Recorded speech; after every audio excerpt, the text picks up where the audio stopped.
Welcome to Crime Pulse. Today we unveil a shocking story of jealousy and violence. The sheriff's wife, consumed by jealousy, decides to take justice into her own hands and brutally murders a teenage girl upon discovering she is pregnant by her husband.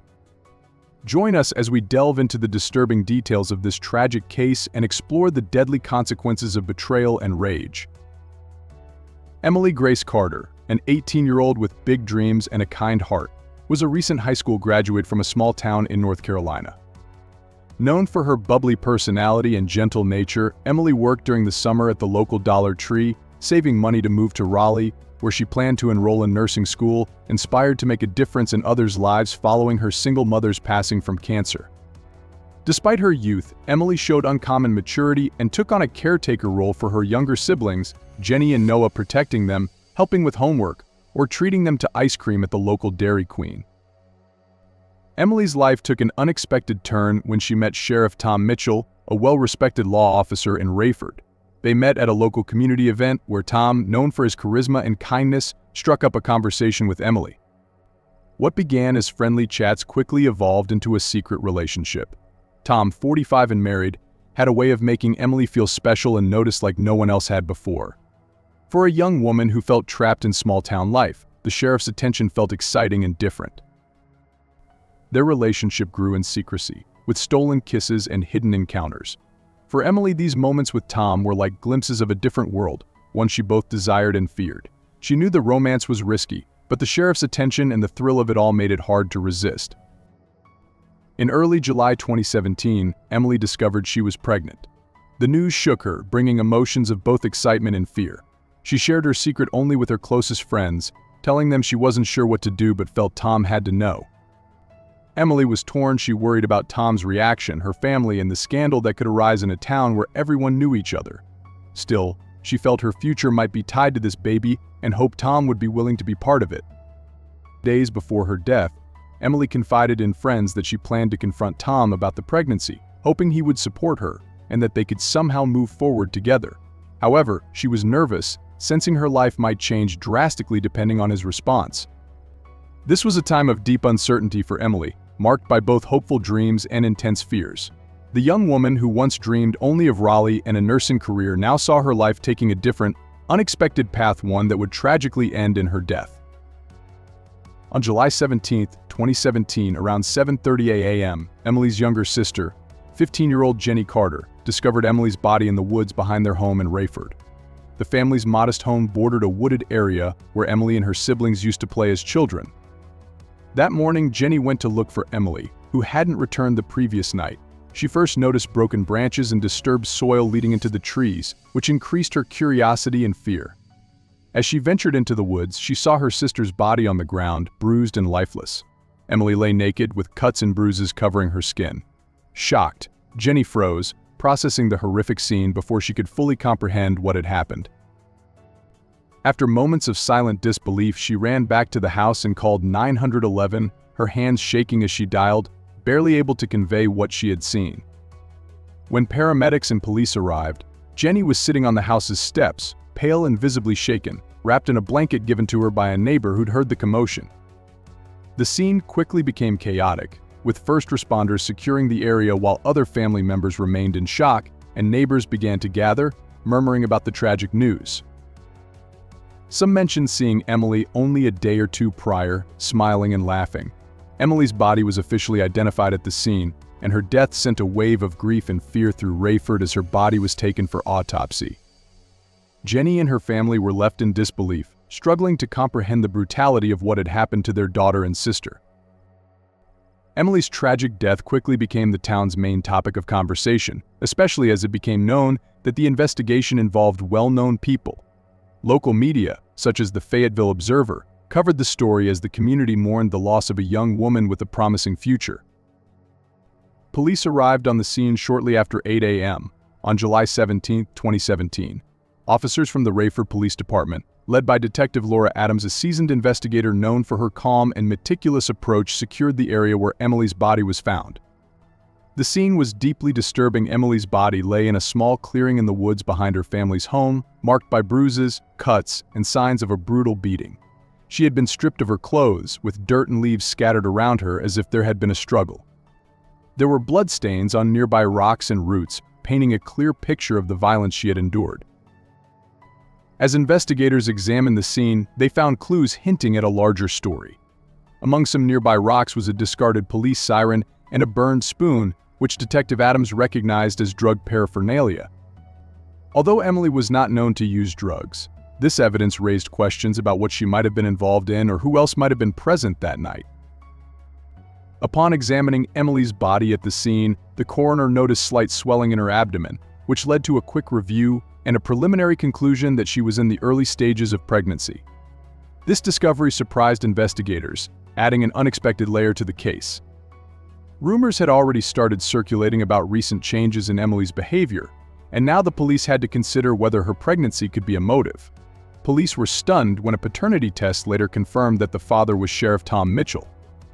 Detective Adams, along with her young partner, Officer Mark Jensen, known for his sharp instincts and questionable habits, took note of each piece of evidence, knowing that the case would require careful handling due to the sensitive details.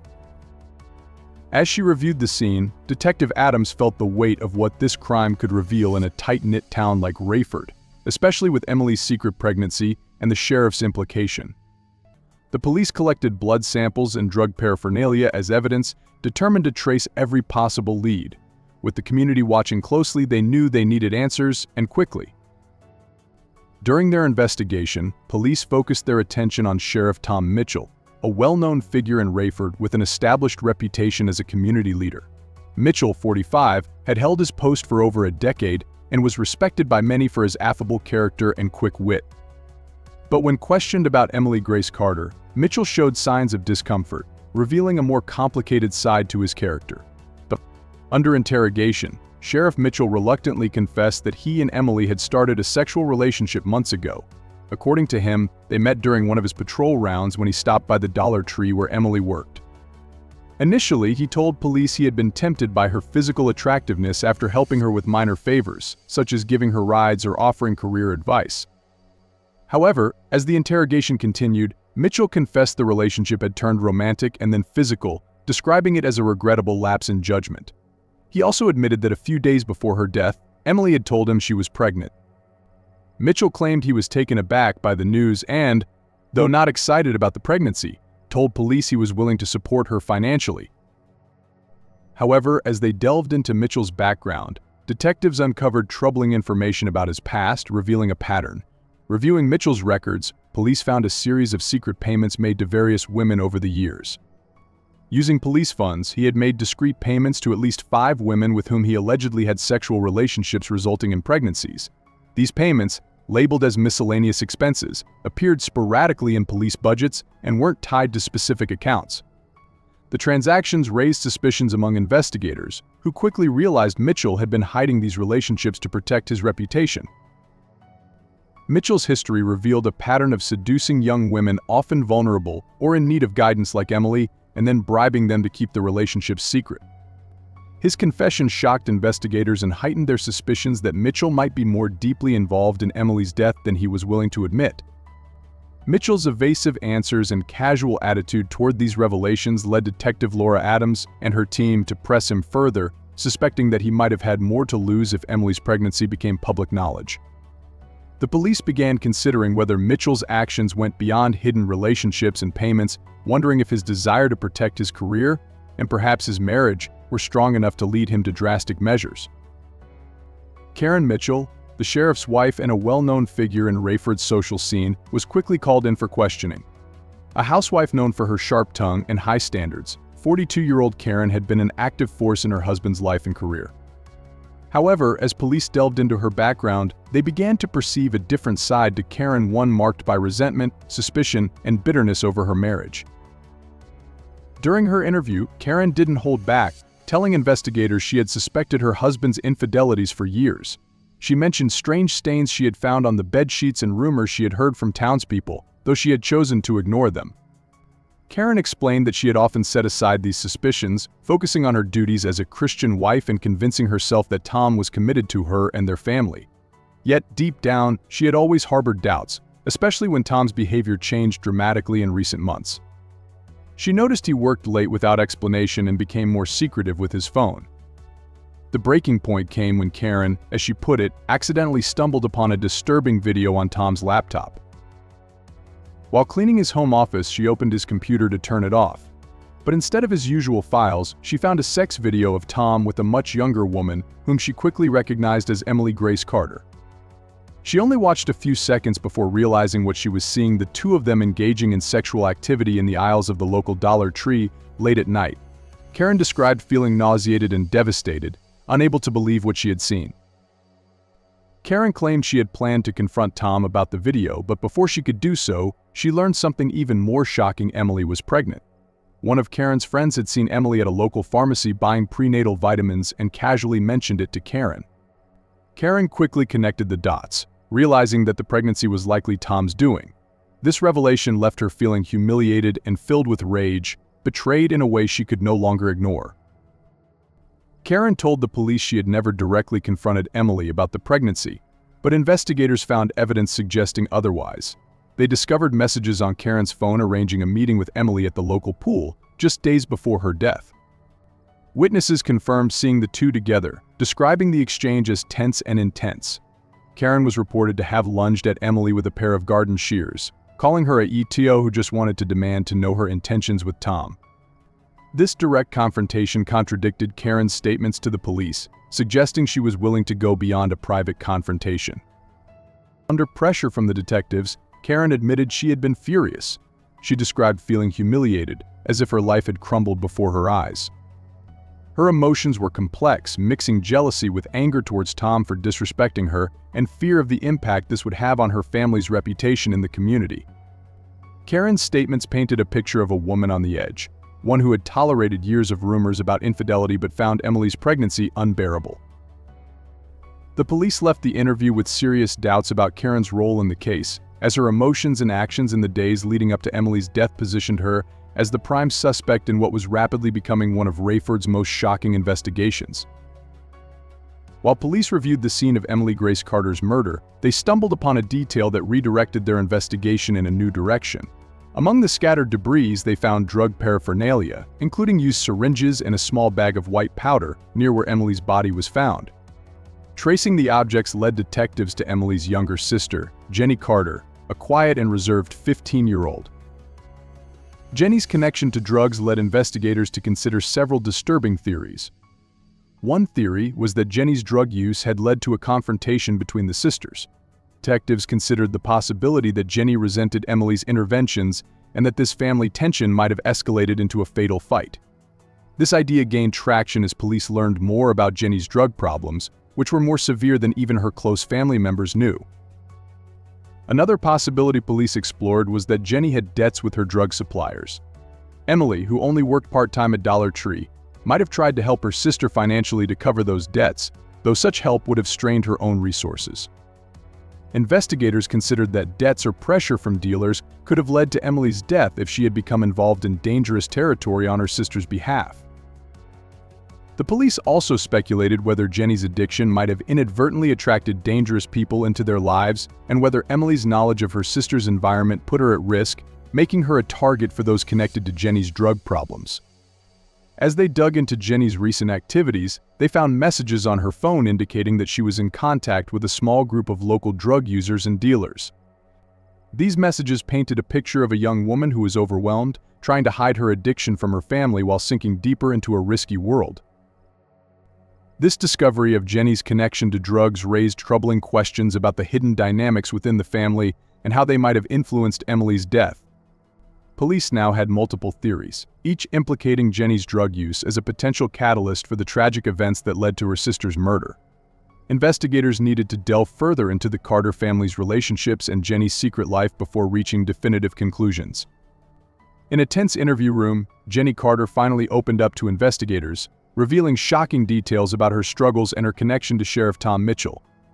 Jenny admitted she had been secretly addicted to drugs since shortly after her mother's death from cancer.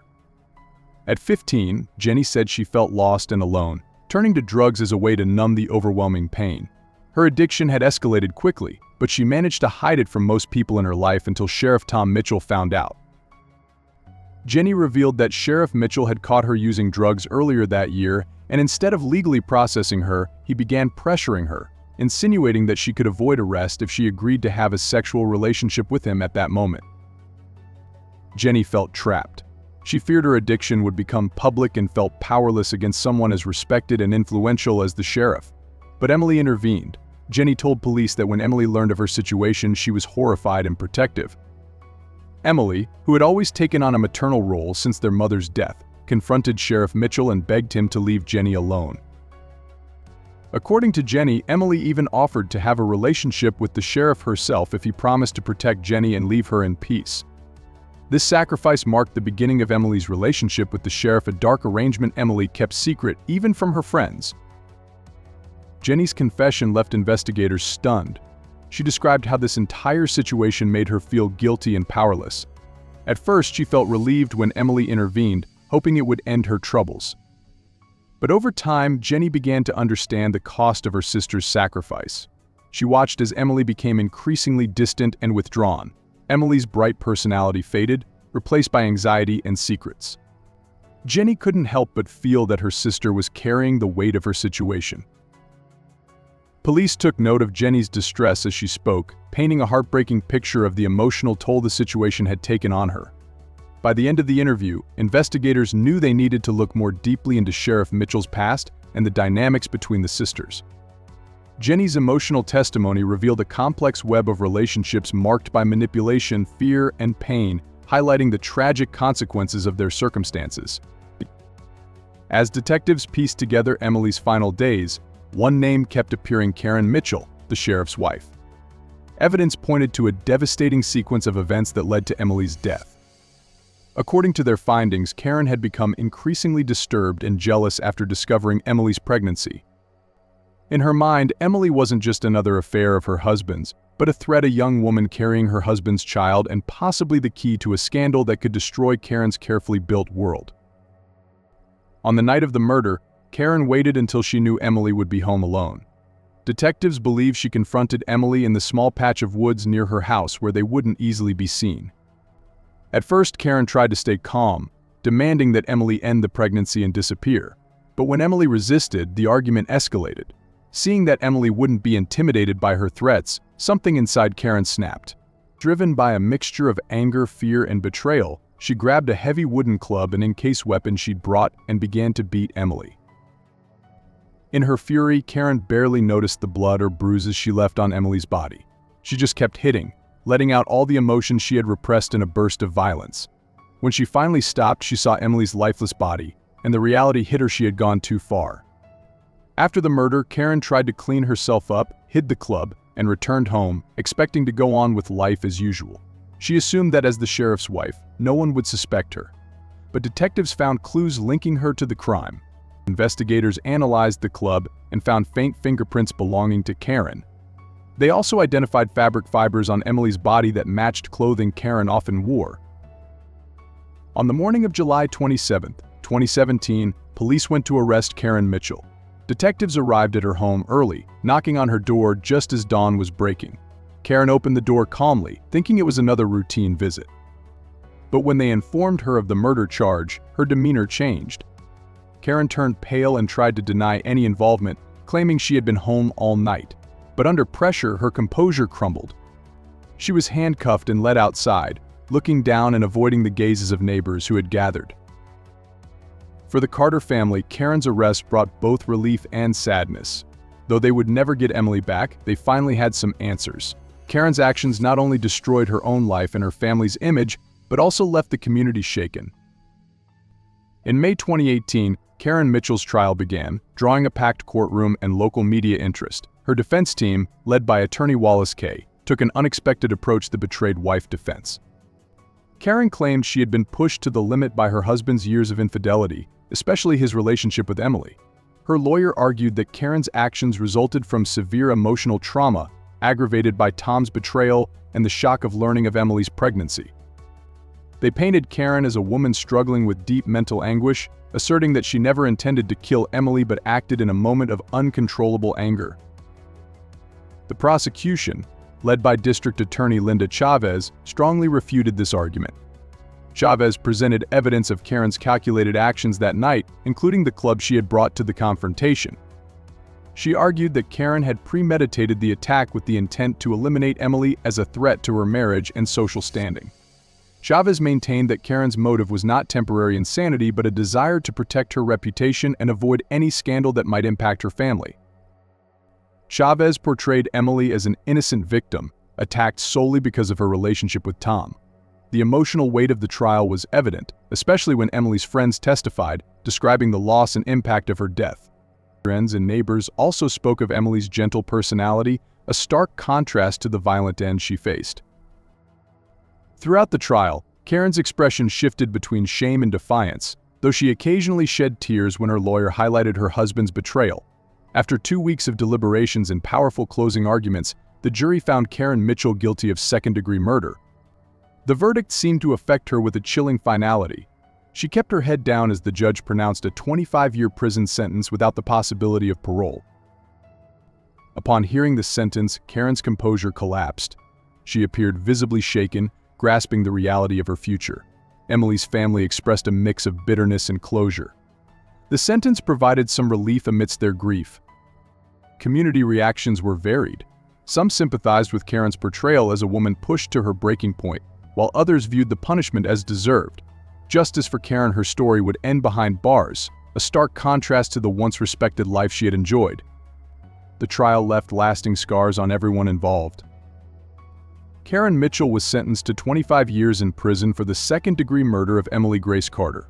She was sent to Ohio's Women's Correctional Facility, where she would face the daily consequences of her actions.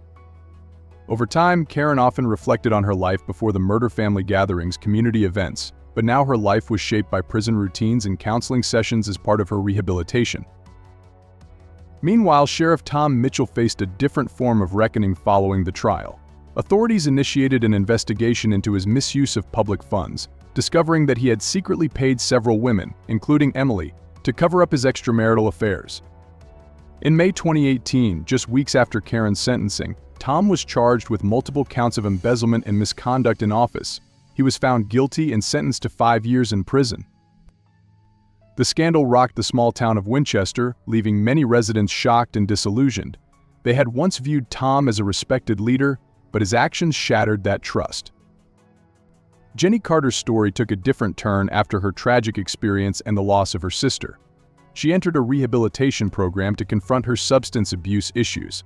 With the support of counselors and a recovery-focused community, Jenny worked hard to rebuild her life. By 2019, not only had she completed her rehab program, but she had also graduated from college with a degree in social work. She wanted to help others facing similar struggles, using her experiences to inspire and support those in need. In the end, the lives of Karen, Tom, and Emily intertwined tragically, leaving a trail of pain. Karen's imprisonment forced her to face the consequences of her actions, while Tom's disgrace left him alone and shunned. Jenny, however, emerged as a survivor, learning to cope with her pain and loss, and dedicating her life to helping others find their way to recovery. Their stories became a warning to the community, a reminder of the devastating effects of betrayal and violence. This case left an indelible mark on the small community of Rayford, forever altering the public's perception of those once respected figures and beloved members of the town. The story of Karen and Tom Mitchell, as well as the Carter sisters, became a cautionary tale, resonating as a reminder of how selfishness, betrayal, and abuse of power can lead to unimaginable tragedy. In the years that followed, the community often reflected on the tragic chain of events that led to Emily Grace Carter's death and the disgrace of the Mitchells. Town members frequently expressed sadness and mourning for Emily, a young woman who had a lifetime of dreams ahead of her, and showed remarkable courage in trying to protect her sister. In memory of Emily, a group of community volunteers and friends established a scholarship in her name for students from her former high school who wished to pursue studies in nursing or social work, a tribute to her unfulfilled aspirations. Despite the wounds left by the case, Jenny Carter found the strength to move forward with the community's support and her own determination. Jenny dedicated her life to honoring her sister's memory by helping others facing personal struggles and challenges. Through her work in social services, Jenny shared her story, using her pain and experiences to inspire others in difficult situations in an attempt to help prevent similar tragedies. On the other hand, the case prompted a review of how the local police handled internal cases and embezzlement, leading to stricter controls on public funds and officer conduct. Tom Mitchell's downfall served as a catalyst for these reforms, aiming to restore public trust in law enforcement and prevent future abuses of power. The tragedy of Emily Grace Carter, the suffering of her sister Jenny, and the downfall of Karen and Tom Mitchell remained a dark chapter in Rayford's history. This tragedy became an enduring warning of the devastating effects of betrayal, power abuse, and uncontrollable impulses. The lives of everyone involved were irreparably scarred, and the community, though devastated, committed to learning from these mistakes to build a more just and compassionate future. Interested in more real-life murder mysteries?